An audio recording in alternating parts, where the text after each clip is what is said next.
falling into that starry expanse of which I had only a fleeting glimpse. I've tried to speculate where it might have landed, but I must admit that such conjecture is futile. Still, questions about whose hands might one day hold my Myst book are unsettling to me. I know my apprehensions might never be allayed, and so I close, realizing that perhaps the ending has not yet been written. Oh shit, that sensitivity is ridiculous. Same with my mic filter. It's a little ridiculous. Left thumbstick. Oh yeah.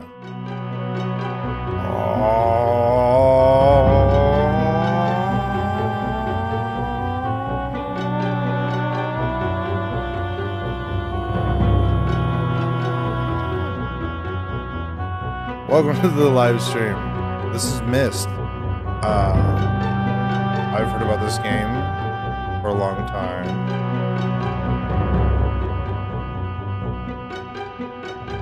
I've never played it. I thought it was a point to click. Did I just close it? What the fuck?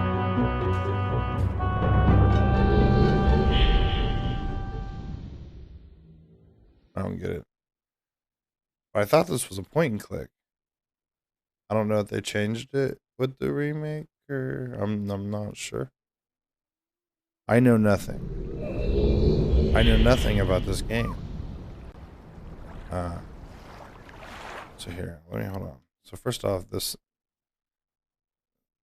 look sensitivity is crazy. Let's turn off I mean, I don't know. I want haptics. I don't. I just. You know. You know. You know. Also, I click off the damn screen. You know, I open the menu. I just did that. None of that shit.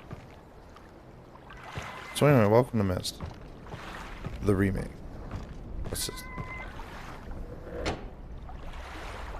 Vibrated my desk. What'd that do?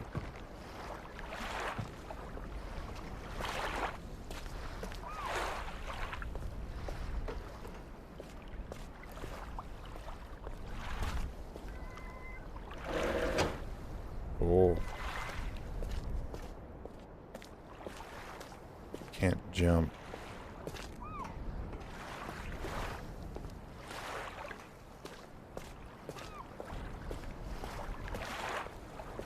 Man, so I oh shit. Fucking frame stutter there. The fuck's this? Oh. Nice. Hello. What the fuck is this futuristic piece of shit? It's my birthday. Whoa.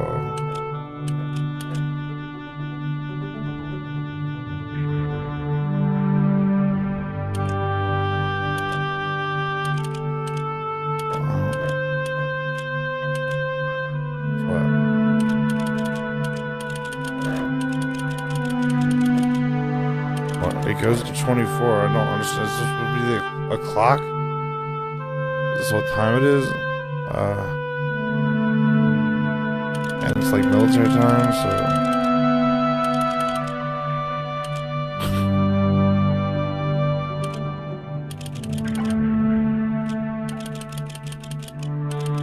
Yeah, I guess. Okay.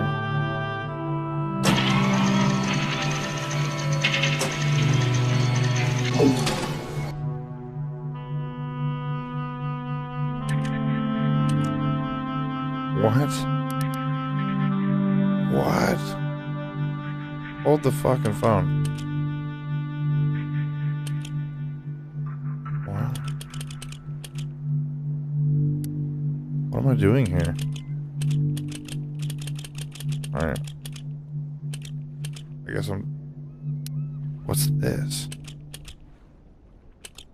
What's that? punch it.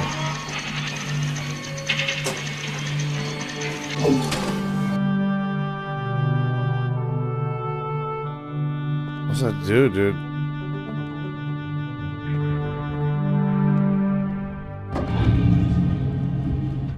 What does that do, dude?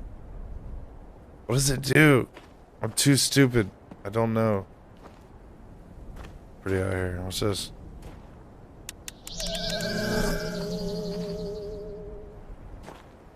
What the fuck is that?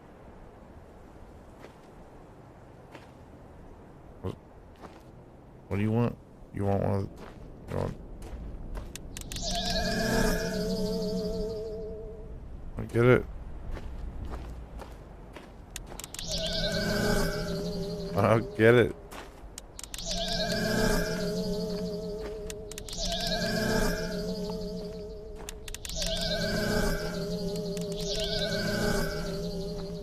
Sure hope I'm not summoning a demon or something. This would be fucked. Alright.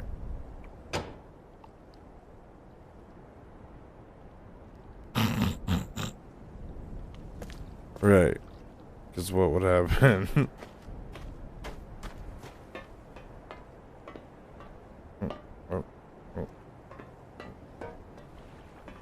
Why am I allowed up there?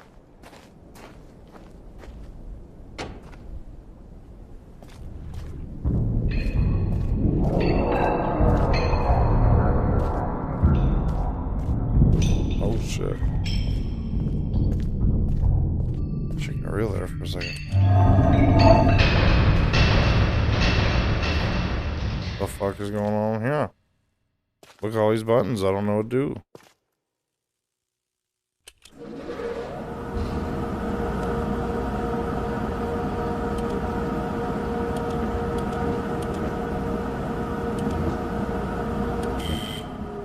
Oh. Alright, so what happened there? What happened there? What happened there? Well, we blow fuels or something? Let me get my trusty cigarette out. Alright. Easy now.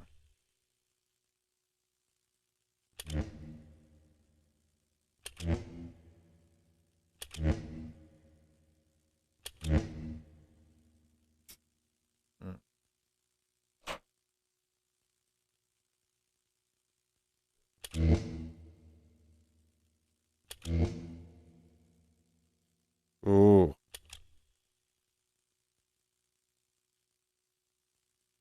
So what am I doing?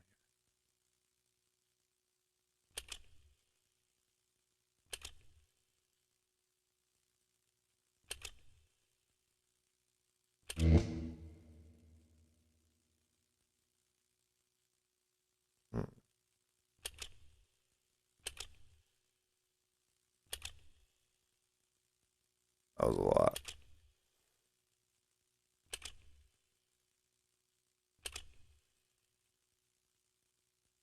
I did it. I won, right? Did I win? I fucking won, right?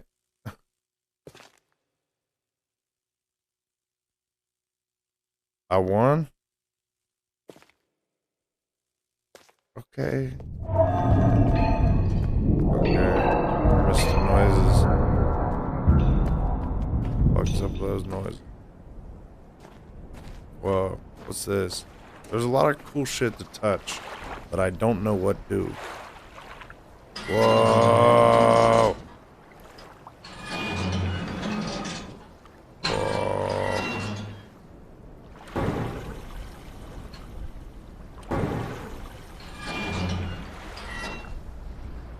Time is a thing. Okay.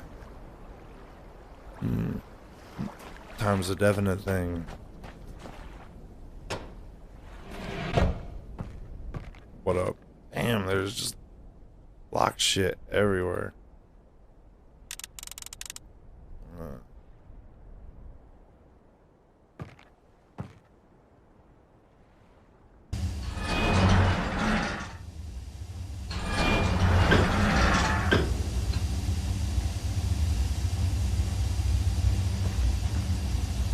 Ching, ching.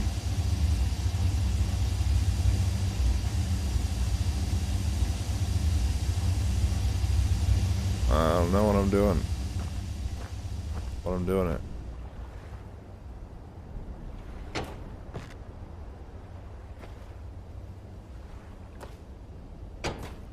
All I know is...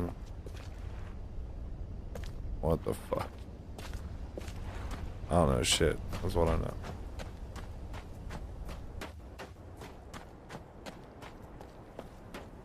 Excuse me. Step on. Hello.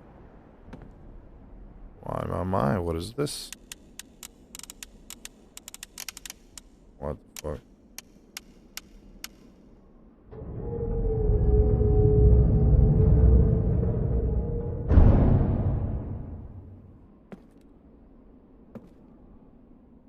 The fuck?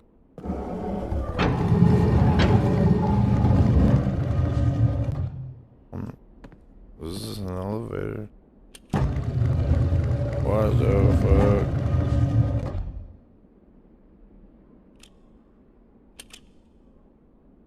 I don't know.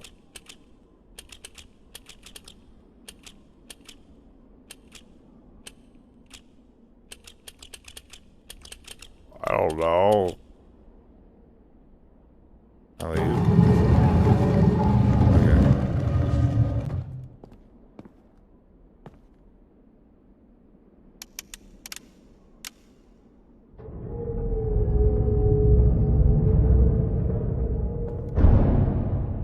Something is moving over there. What the fuck?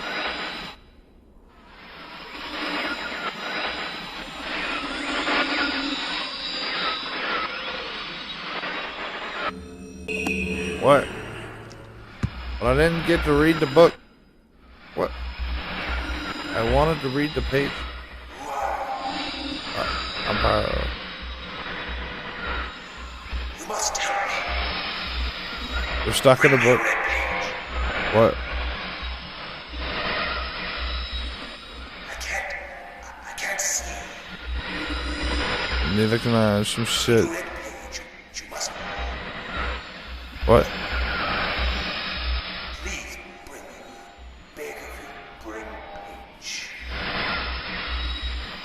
I gave you page. I gave page. I'm serious.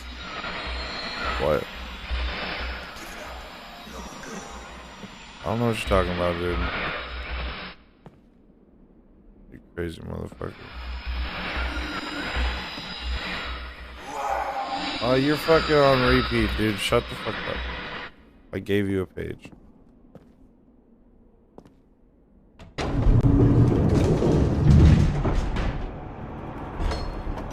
Holy shit, dude. This is crazy.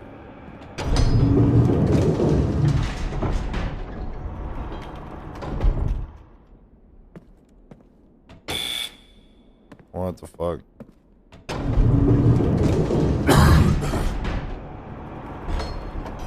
This is wild.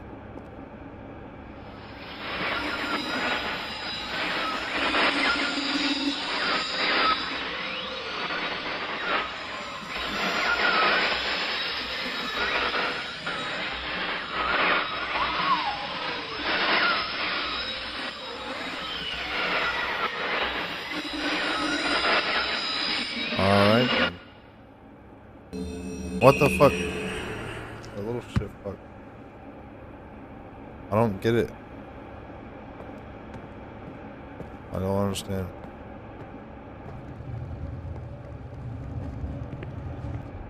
What the fuck?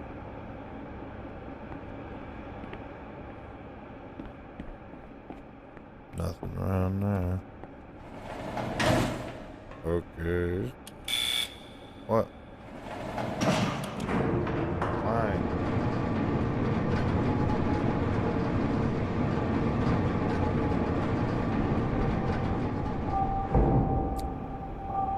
The tower. I'm in the tower, guys.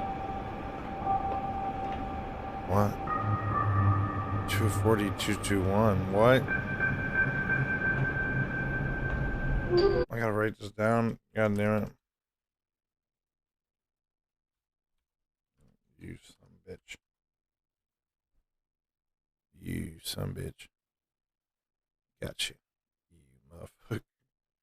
I wrote it down on a notepad. And it says key there. Okay. That's a book there. What the fuck?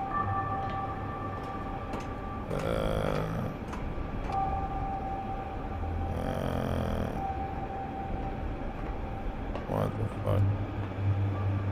What the fuck? Why would I? Why would we? Why would I? Why are we here? What's the point? What are we doing? What the fuck? Do we know more than before? I'm not sure.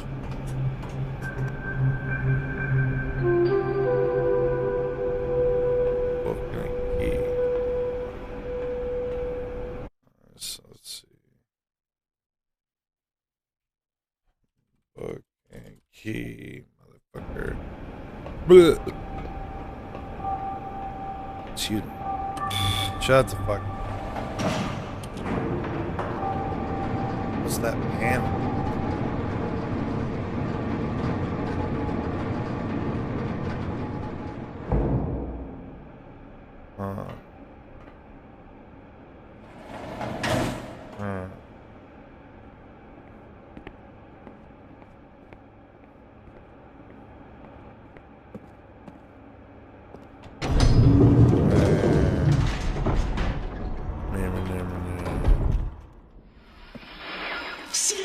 What? Serious?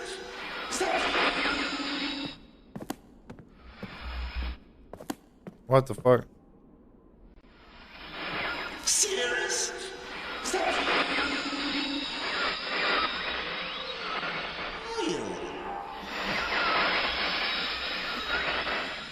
I see you. No, you don't. Miss Mackinac. Huh? Me. What the fuck? Pages. Jesus Christ, you and you guys and your fucking pages. Emmett was the first to live on the rocks. He named them the rocks because that is what they were. A group of sharp rocks clustered together in the middle of a large sea. This is where Emmett lived. He enjoyed his life. Emmett would occasionally swim to nearby rocks as if it was never too far of a distance. One day another person appeared on the rocks for no apparent reason to Emmett. Emmett named this new person Branch. Emmett and Branch quickly became friends, swimming and hunting for fish together often. Emmett showed the Branch simple cave in which he lived on the largest rock. Soon Branch discovered a place where he decided to live, also on the same large rock. The sun always shone brightly in their world. The water was always dazzlingly clear, allowing them to see almost to the deep ocean floor which surrounded them. Though the sun always shone, it was never too hot for the boys. A light breeze always came down from the north and cooled the area down. One day, while Branch was swimming and having fun in the water, he noticed another boy swimming. Branch brought the new boy to Emmett to find out what to call the new boy. Emmett said the boy should be called Will. Will was soon part of the group, and all three of the boys swam and enjoyed their perfect world. At least, that is the story I was told when I arrived today on the island. Emmett, Branch, and Will were surprised to see me at first, but even before the night ended, we were all becoming good friends. Today, the second day on the newly created age, a strange thing happened. It was not strange to me, but the three boys did not understand what was happening. While I was relaxing under a large tree on one of the small rock islands, it began to rain. It was a nice rain. It lasted for about an hour in the morning. I explained to the boys that the rain was not harmful, yet they obviously still feared it. Before going to sleep tonight, I told the boys I would leave the following day. I told them that while I was gone, I would make a surprising change in their world. They didn't understand, not that I expected them to. I still do not fully understand what happened today. I was experimenting with the art, testing the limits of the rules as dictated to me by my father. I attempted to create a boat by riding it into the world. I thought everything was playing correctly, yet somehow the boat became gripped by the rock and broken in half. Although this test did not turn out as I had hoped, I now have answers to a few of the questions my father never answered. As for the boat, I can see the boys enjoying it anyway, and with that I am pleased. They have played on it all day. Even though the boat cannot move, I have enjoyed studying from it. It is a much sturdier platform than the jagged rocks. In the course of my observations, I have learned some very interesting things regarding the solar system of this age. The submersible lamp. The nights are absolutely beautiful here. I have made note of it. I have made note of and named a number of constellations that pass above me. Also during the night, I catch glimmers of light from the horizon. I have not been able to discover if it is created by some natural phenomenon or by additional people on far-off islands or rocks. I should very much like to discover which. I rather suspect it is additional people, which would explain the appearance of Branch and Will. The rain today was slightly heavier than usual. Just when the boys were getting used to the light rains, a small storm appeared. They were frightened of the heavier rain, not to mention the thunder and lightning. If rain has never fallen here until recently, as the boys tell me, I would like to discover why it is falling now. Regardless, I've decided to return home for a short while. I've also been thinking of some plans for a lighthouse that I hope to construct soon. I think that perhaps by shining a bright light toward the horizon, it may prove my suspicions regarding additional inhabitants. They would be curious about the light and travel to discover its source, if they had the means. I returned with many tools that I will need for the construction of the lighthouse. I've decided that once the lighthouse is completed, I will leave for some time and let the world's own imagination have control. We've worked 3 weeks on the lighthouse now, and are making great progress. The rock that we are building on seems to not be as secure as I would like. I have had to alter my plans slightly, but these alterations pose no real problem. Light comes in at the top. The boys are quite strong and have been helping me immensely. I estimate construction will be done in 2 days. Shit. The lighthouse is finished, and we are proud of our creation. The boys are amazed at the structure wrought from the rock with their own hands. That evening we powered up the generator, much to the boys' dread at first, and shined a great light to the horizon for many hours. I stayed the night in the top of the lighthouse, and in the morning awoke to observe the sunrise without my being coated with the chilly blanket of ocean dew I had become accustomed to. It was Will who first saw the girl. She was swimming not far from the boat where Will was getting ready to hunt for fish. Then Will noticed a man not far away from the girl. Emmett was very pleased to meet the additional neighbors. I feel pleased to leave this age. I have set in motion events that have nothing to do with writing or the art that will have more profound impact on this world than I could have ever written. I think.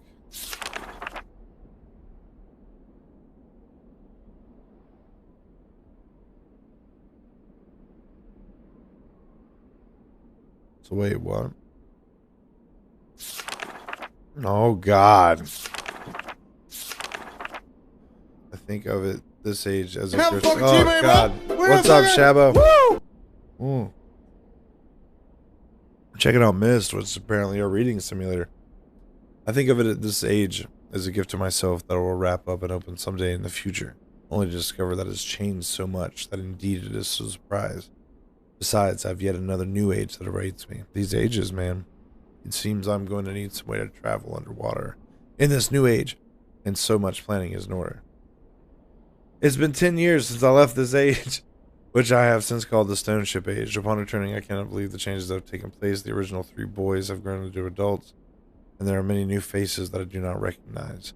Branch told me that it has not rained for 7 years, and the cool breezes are back again. They are all very content and have been serving me with new foods and showing me new materials they have discovered. It even seems that they have found gold somewhere. I see it in many forms around the island. My lighthouse has been kept in perfect condition, and it looks as if they have tried their very best to keep it so. Yet I have noted that the entire rock was built on a suck approximately 40 or 50 centimeters. After a wonderful visit with my old friends, I wonder aloud with them what things will be like here in another 10 years. Constellations.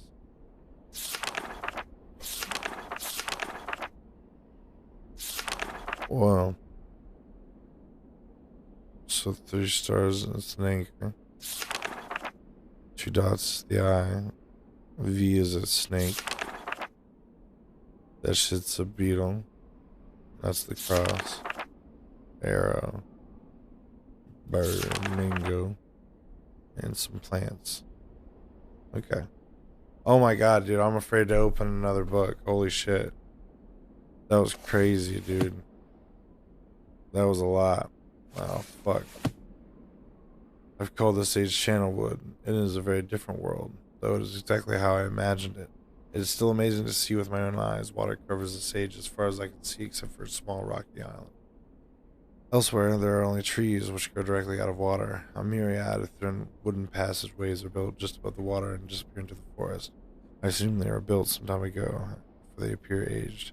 I'm eager to discover more about this land and its people, but I have arrived here late and I must rest. I was awakened this morning by strange noises coming from a pathway, adjacent to the one on which I had slept. I saw a group of monkey-like people heading in my direction. They had not seen me yet. I did not feel threatened by their presence. Their response to me was one that I would never have expected. After staring at me for a short time, they fell to their knees and began what appeared some sort of ceremonial worship. I tried to speak to them, but they did not understand my language. Instead, they indicated through enthusiastic hand motions that I was to follow them. As we walked, I began to notice that the waters below us were changing colors. Slowly, subtly, they would change from deep blue to muddy orange, and then from muddy orange to beautifully clear.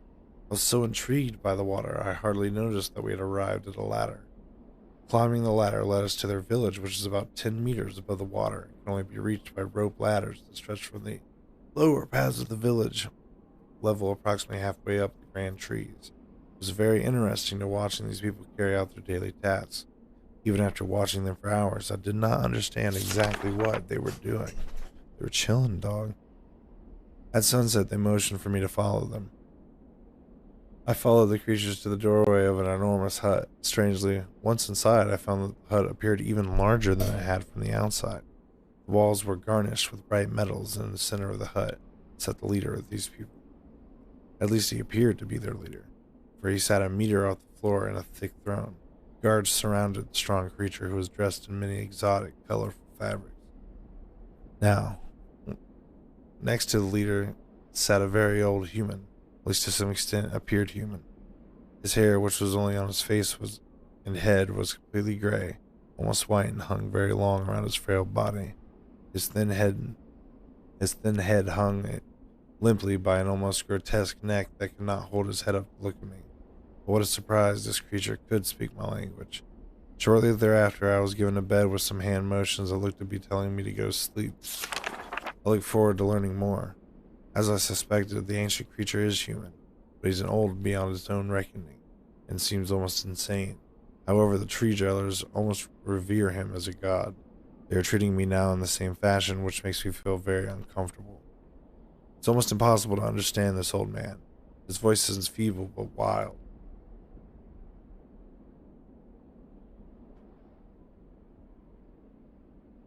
He has adopted much of the language of the tree dwellers. He himself told me he has not spoken our own tongue and language in ages. He attempted to explain to me the history of this place. The following is my best translation of what he has told me. Many years ago, the human and tree dwellers lived together in this place, which was then a vast island. They interacted very little.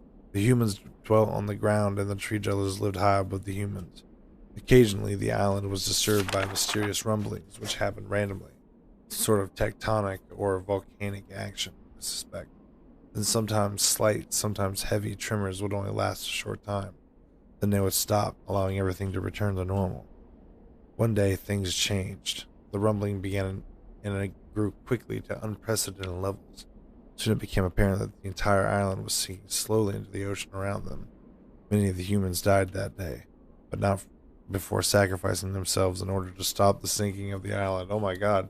The humans who lived through this catastrophe moved into the trees where they gradually died out, maybe because they were unequipped for such an environment, but I am not sure. This is a story the old man communicated to me, although many details are very unclear in my mind. I am especially confused as to how the humans saved the island from completely sinking. In fact, I doubt the accuracy of that part of the story. The island must have stopped on its own. Yet the old man believes in the truth of the story as if he had been there, and the tree dwellers worship him, and apparently all humans, as if they were heroes or gods. The old man ended our conversation today with an event which I will never forget. He began gripping my hands tightly, murmuring something about rest and sleep. He then said, "We had expected you to come sooner." These actions filled me with a sort of immediate dread. With much effort, he stood to his feet. I tried to help him, but he pushed me away with more force than I had imagined his frail body contained. The tree dwellers quietly surrounded him with very solemn faces. They then kneeled before him. He walked to each and placed his hand on their heads. All the while, he murmured words which I did not understand.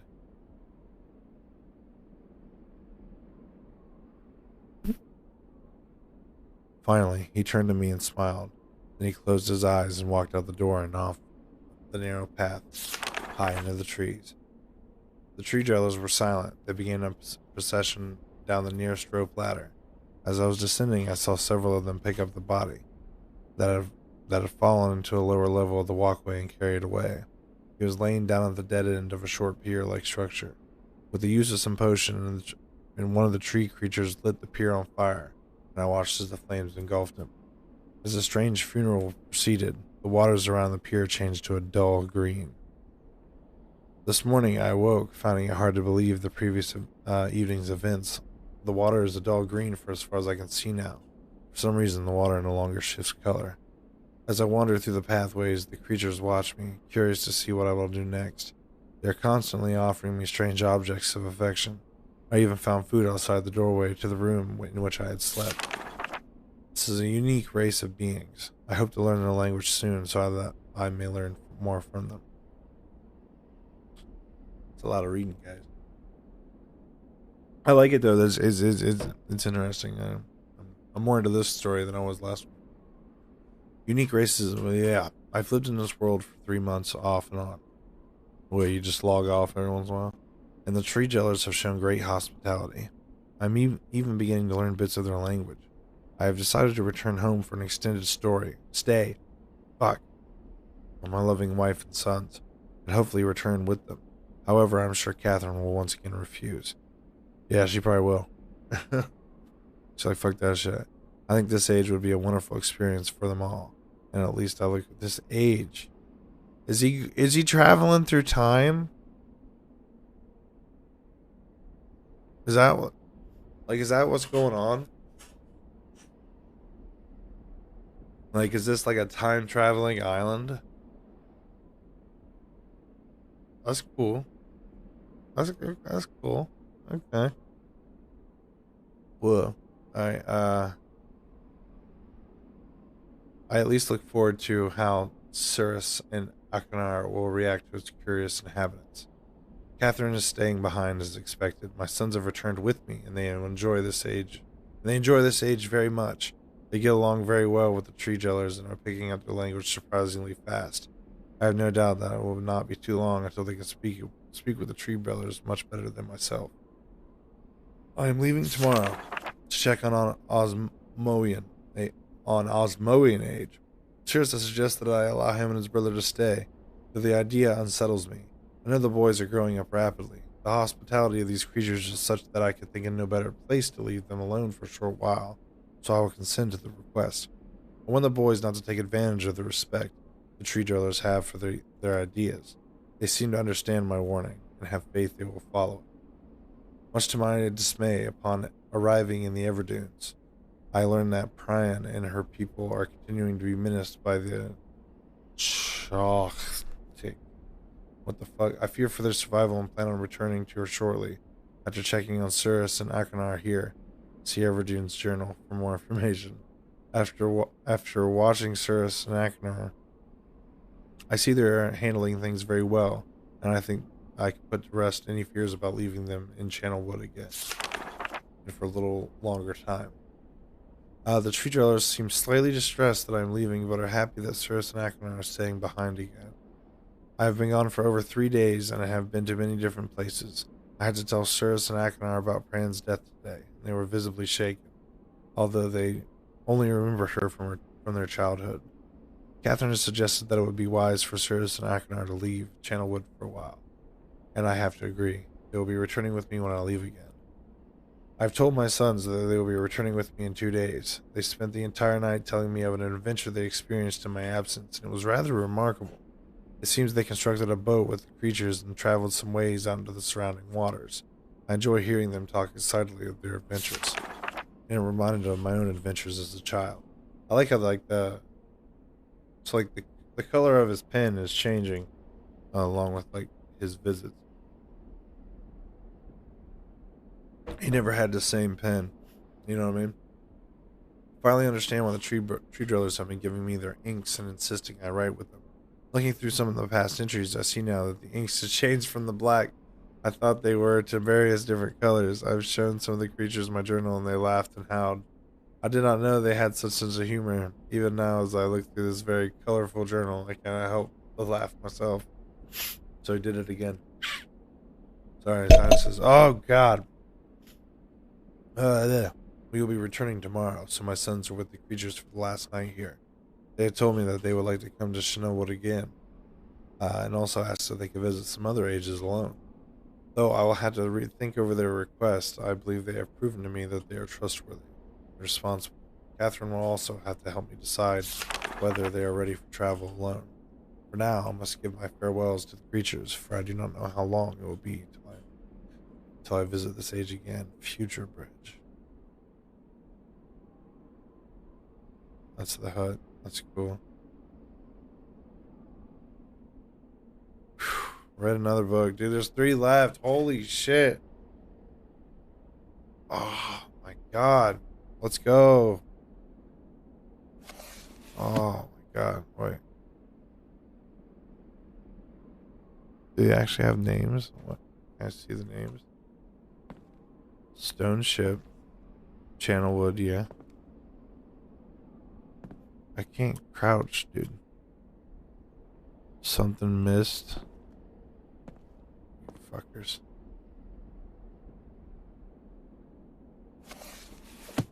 It's been a while since I've only heard silence, and I enjoy it greatly. I think for some reason I do not feel altogether welcome in this new world in which I have arrived. How cold I be unwelcome in an age with no inhabitants. It is, of course, only in my head. This world is very beautiful, but I think I have yet to ever write in a journal that an age I have linked to its horrors are disgusting. From the grassy hill from where I am standing, I can see green fields below, along a few scattered forests. A rather large lake looms some distance from here where I am standing, yet the water's blue can be seen plainly from here. The air is fresh, and the sky is sparkled with white clouds. It is absolutely breathtaking, and yet that strange feeling again. Perhaps it is the hot breeze that continues to blow from the north, hotter than I would have imagined. It almost singes my skin, and I feel quite uncomfortable when it comes. I will try to ignore it. Night has almost arrived, and the sunset is spectacular. Oranges and reds have settled on the western horizon. When night has come, the horizon still glows red long past the sunset. Dark reds flow from the horizon and blend into the black sky. Again the feeling, and I am beginning to believe it is not all in my mind. I must sleep now. I will need my strength to explore more tomorrow. I have had to return home due to unpredictable natural occurrence more frightening than I have ever experienced. I was awakened by terrible shakings in the ground and explosions on all sides of me. Gigantic balls of fire were running from the sky, and I immediately left in fear of my life. I must remember to bring a Myst linking book with me when I return, in case one of the left there has been destroyed or damaged. Myst linking book. I've returned to a different world than the one I have left only 3 months ago. It has been transformed into a barren desert, and with only gigantic craters scattered across the land to provide variety. Strangely enough, the small grassy hill where I spent my first night remains exactly the way I found it. Apparently the meteors did not hit this area, leaving an oasis in the midst of the horrible desolation. The hot wind, I remember, has turned into a rather pleasant breeze, which is at least one improvement. I fear it is the only improvement. The magnificent lake I saw on my first visit is not completely dried up. However, another lake now exists and appears to be quite a bit larger. I assume one of the falling meteors created this lake due to its circular shape and the jutting rock that grows out of the center of it. The rest of this world seems like desert, although I will verify that statement with closer inspection.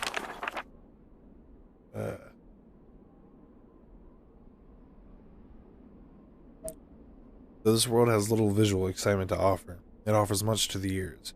Sounds constantly flow through my ears, and I have found where a few of them originate. It seems, as Catherine says, I do find beauty in everything. Last night I was awakened by a horrible hissing. I was sweating, and the heat was so intense that I immediately dipped my head in a nearby stream to cool it down. The hot breezes had returned, along with a low roar from the ground.